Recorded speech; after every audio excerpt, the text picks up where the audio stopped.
I'm going to show you an ancient Chinese method of divination. Perhaps you know that divination is really a kind of fortune-telling. But this particular kind of divination is based on what some people believe to be the very oldest of all the Chinese classics, the Book of Changes. I say divination is something like fortune-telling, but it's a little bit more highbrow than ordinary fortune-telling. One wouldn't, I think, presume to ask so hoary a book of wisdom as the I Ching what to bet on the stock market. Rather, one asks questions about one's spiritual, psychological state, or very great momentous decisions of life. The very old and orthodox way of consulting the Book of Changes is to use the stalks of the yarrow plant. A number of stalks are taken and divided at random, and so calculations are made. But this is a rather long and elaborate way of doing it, and a not so ancient but equally respectable way is to use Chinese coins. You know, the kind of coins that have a hole through the middle, and so that you can carry them on a string round your neck. So if I would ask the Book of Changes, what is the best thing for me in my present state? That is the sort of question that would be appropriate under circumstances like this. So we take the coins and we shake them and drop them. And according to the way they fall, heads or tails, we get a positive or a negative reading. In this particular case, we get a negative reading. The symbol which records the negative reading being the drawing of a broken line. That line is called a yin, or negative line. We do it again. And this time the reading is again negative. And we record it. We shake them again. This time the reading is positive. And we record that by an unbroken line, or a yang line. Y-A-N-G, representing the positive principle. Again, and once more the line is negative.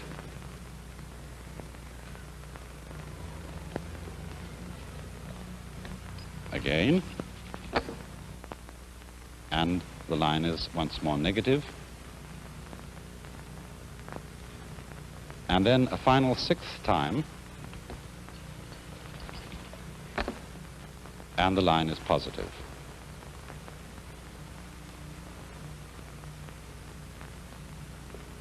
And so we get this figure.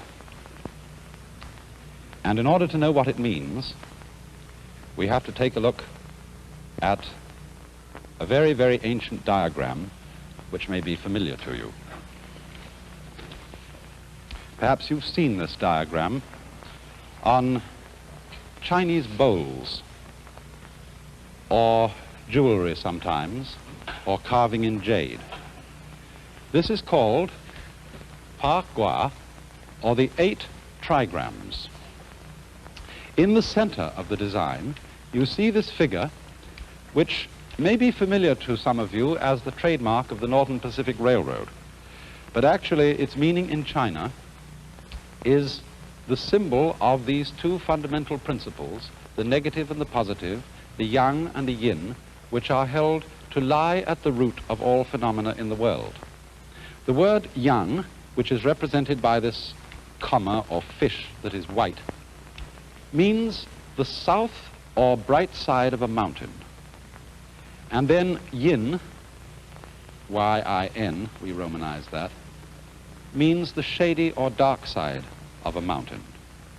And thus, respectively, they're called the male and the female principles.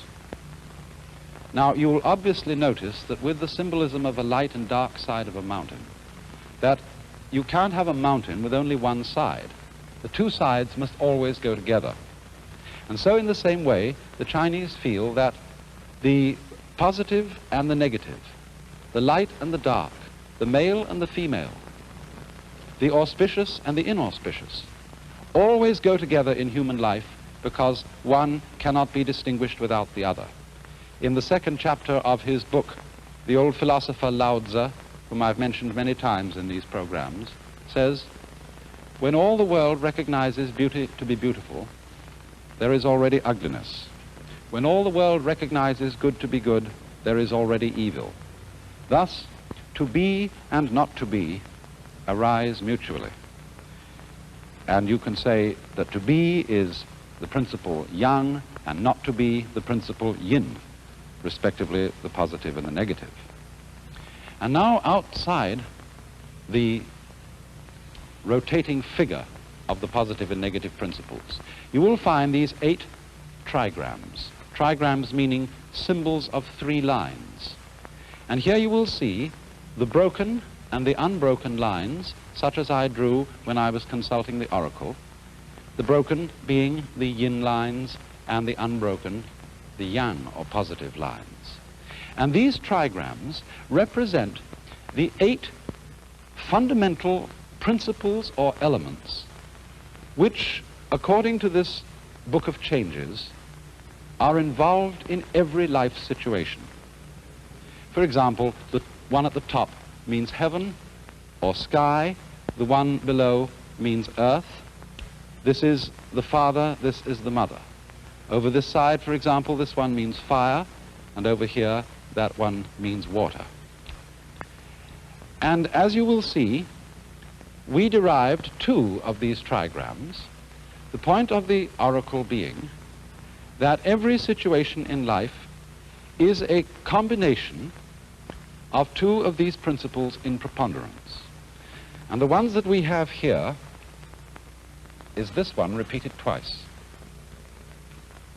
And this one has the meaning of a mountain. A mountain over a mountain.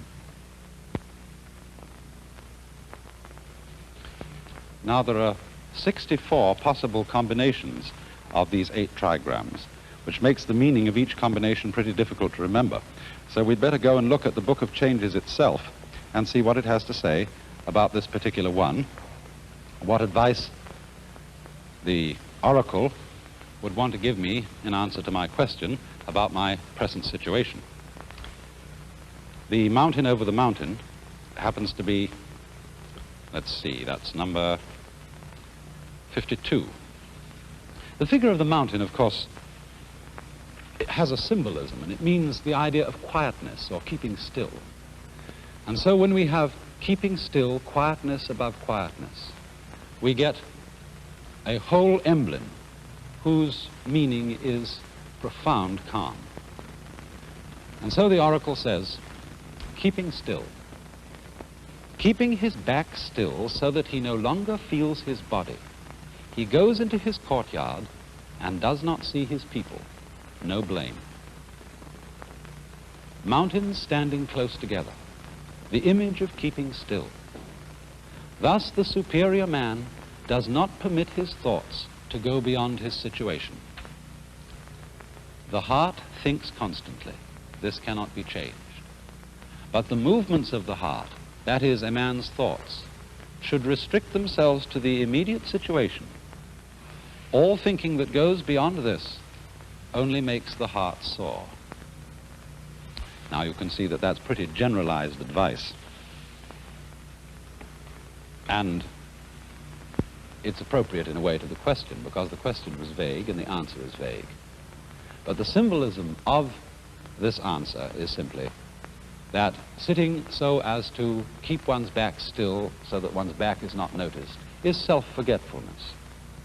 And keeping one's thoughts to the immediate situation means the practice of meditation or calmness or quietness, and that's what I'm advised to do. It's good advice. Now you may say, well, this is a thoroughly crazy way of coming at decisions, especially if I were to ask something more specific than this. If I had asked advice on some momentous decision I had to make, we would naturally say, from our modern scientific point of view, that flipping coins to come to the great decisions of life is the stupidest thing we could possibly do. After all, it neglects all rational cogitation about our situations. We would say, well, It takes no account of the data in the situation. It makes no intelligent assessment of the probabilities. And we, before we make any important decision, we think over all the factors involved. We balance the pros against the cons. We balance assets against deficit, and so on. We go into the situation and think it out thoroughly. And therefore, what could be more superstitious than relying upon some oracle that has entirely to do with the purely chance falling of the coins that have no relation to the problem whatsoever? That's our contemporary point of view about all methods of fortune-telling, divination, and so on and so forth. But now look, someone who believed in this system, an old-fashioned Chinese, might say to us, but listen, first of all, when you estimate the data, when you consider the facts that are involved in any particular decision, how do you know exactly what facts are involved? After all, you're going to sign a contract, and the facts you think about that are relevant to this contract are the state of your own business, the state of the other fellow's business, the prospects, the market, and so on and so forth. But something that you may never have considered at all may enter into the situation and change it utterly. The man with whom you're going to make the contract may slip on a banana skin and so hurt his head and become inefficient in business. How would anyone ever think of such an eventuality in taking a sane and rational view of the situation? Or he might say to us, how do you know when you've got in enough data? After all, the data, the causes, the problems involved in any particular situation are virtually infinite.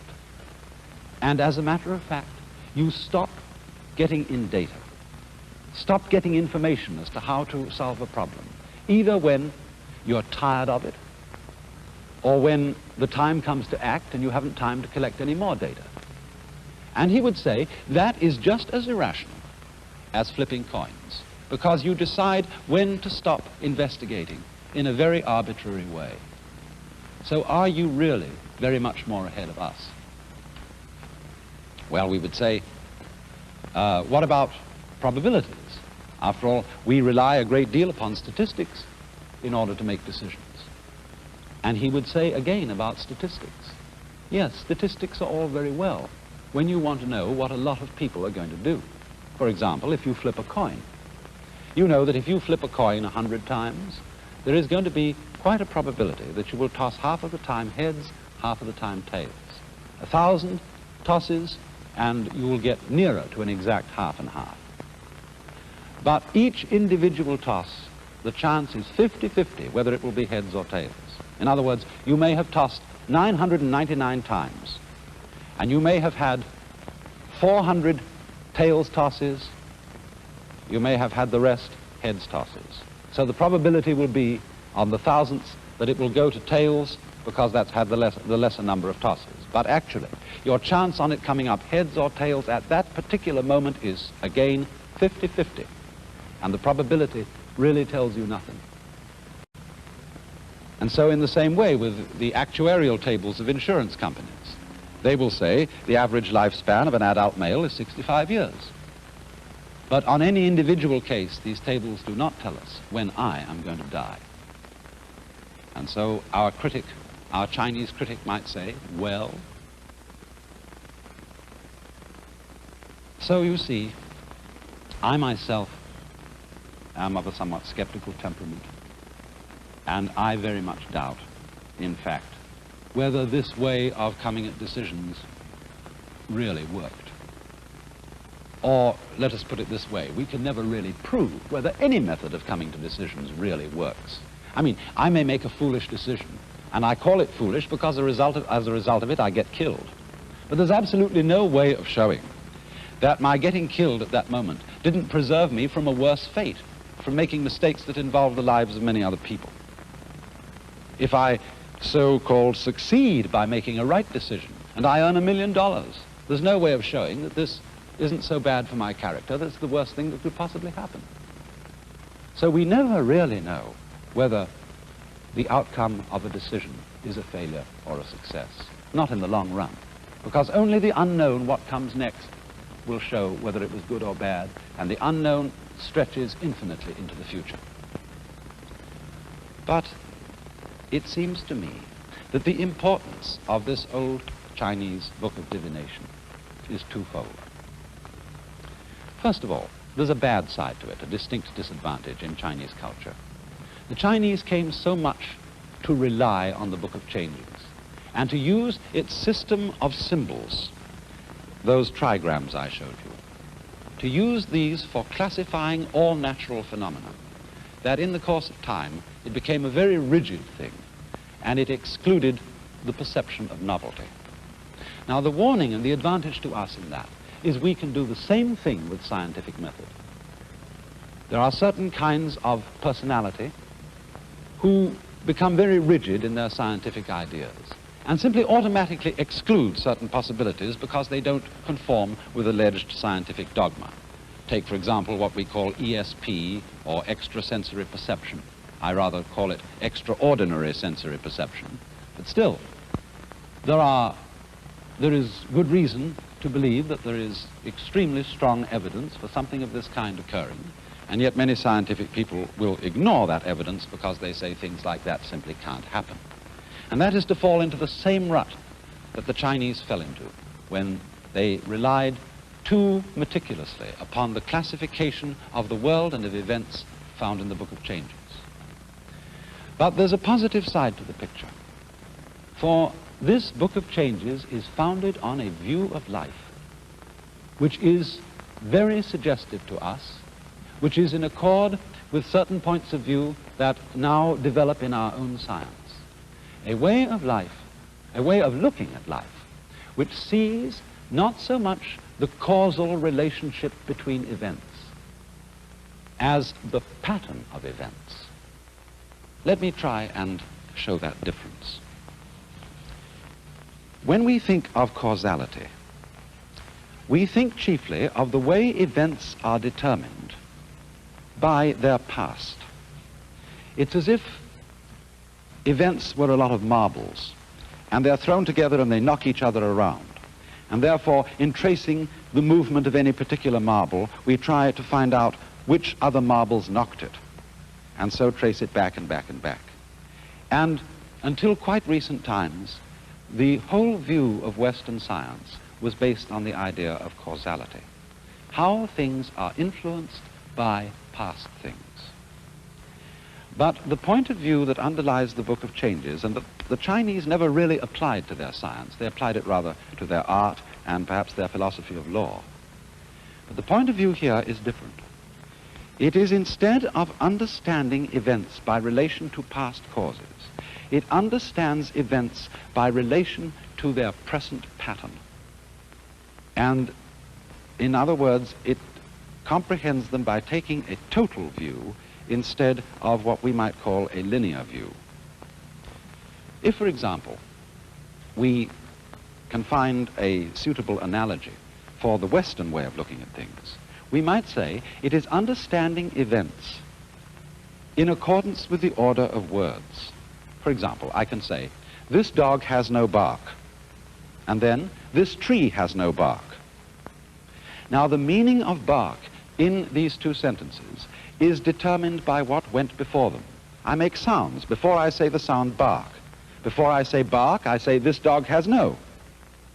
Now, if I want to know what bark means, I have to go back to what happened in the past. But if you take the order not of words, but what I would rather call the order of design, we get a rather different situation. Supposing I draw two small circles.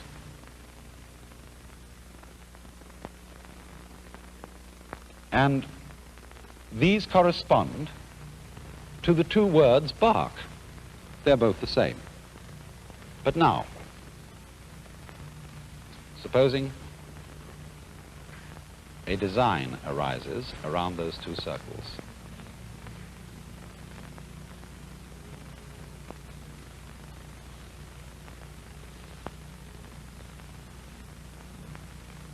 And then at once we see that in their context, those two original circles have quite different meaning. But you see their relationship to their meaning all at once. I mean, imagine, supposing these designs had not been drawn by a brush, line after line after line, but had appeared all together at once as you see the image appear when you're developing a photographic plate. Then you would see that the meaning of each part of the design is relative to the rest of it as you see it now at this moment. And so in the same way, the fundamental philosophy of the Book of Changes and of the Chinese idea of the relationship between events is to understand every event in its present context, not understanding it so much as we do by what went before it, but rather understanding it in terms of what goes with it. Thus, the idea of the Book of Changes is to reveal through its symbols the total pattern of the moment when the question is asked, on the supposition that the pattern of this moment governs even the tossing of the coins. Now then, the interesting comparison that arises out of this is that because we in the West have tended to understand events in accordance with the order of words, in accordance with the order of causality, we have evolved a conception of nature as based on law. In other words, when we ask for the explanation of any natural phenomenon, we look for that explanation in words, in a formulation that will describe a law. On the other hand, the Chinese have not evolved the idea of a law of nature, but something quite different, but equally valid and equally useful. There is indeed a word in Chinese for law, in very much our sense of law. It's a rather interesting word because as it was originally written, it was a picture like this.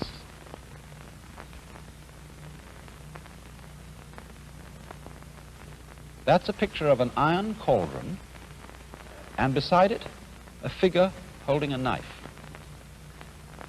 This is the Chinese word for law, tse, zi, which most corresponds to our idea of law.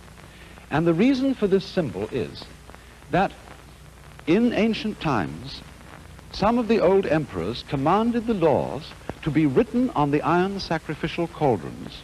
And when the people came to offer sacrifice and put their offerings into the cauldrons, they could read the laws written upon the cauldrons. But at the time when those ancient emperors ordered the laws to be written in this way, there were certain sages and scholars who said, no, you shouldn't write the laws down, because if you write the laws down, the people will develop a litigious spirit. That is to say, they will start quibbling.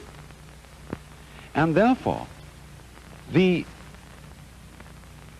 property of the order of nature is sometimes called in Chinese not this. The expression wu, zi, wu meaning not, wu zi is used, meaning apparently lawless. But it doesn't really mean lawless. For example, if we go for a moment to Chinese ideas of civil law, a good judge does not base his decisions on this kind of law, written down law, because he knows that no written law can apply to all the complex multiplicity of circumstances that may arise. And so he bases his decisions on what the Chinese call not law, but justice. This word is pronounced I. And justice in this sense corresponds rather to our idea of equity. It is the sensibility for order and reasonableness that is embodied in an individual. He hasn't got it clearly written down, but he is the sort of person who is able to judge in any particular circumstance whether a certain decision is fair or not fair. And they much rather trust a man who has E in him than a man who has a thorough knowledge of the rules. And so we come thus to a conception of the order of nature that is one of the most important words in the Chinese language. And that is a word which originally meant the markings in jade, the grain in wood, or the fiber in muscle, and it's pronounced li. This is A character, then, meaning really the basic fundamental pattern of things.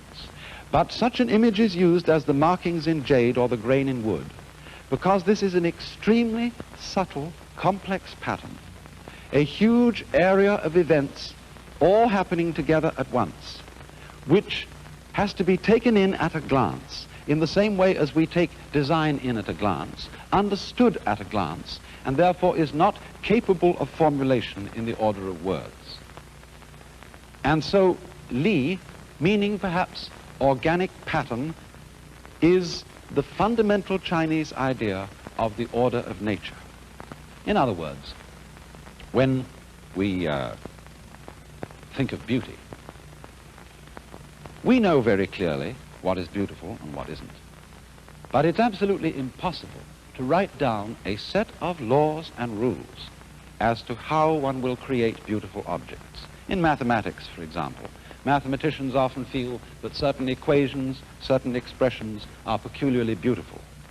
And mathematicians, because they are meticulous people, try to think out exactly why is this beautiful. Could we make up a rule for beauty? And yet they come to the conclusion that if we could make up a rule and apply it in mathematics, and always by the use of this rule get a beautiful result, eventually those results would cease to impress us as being beautiful. They would become sterile and dry. And so in the same way, the order of nature, the order of justice, the order of beauty are things which we can know in ourselves, but we cannot write down in black and white. And therefore, the superior man is one who has the sensibility for these things in himself.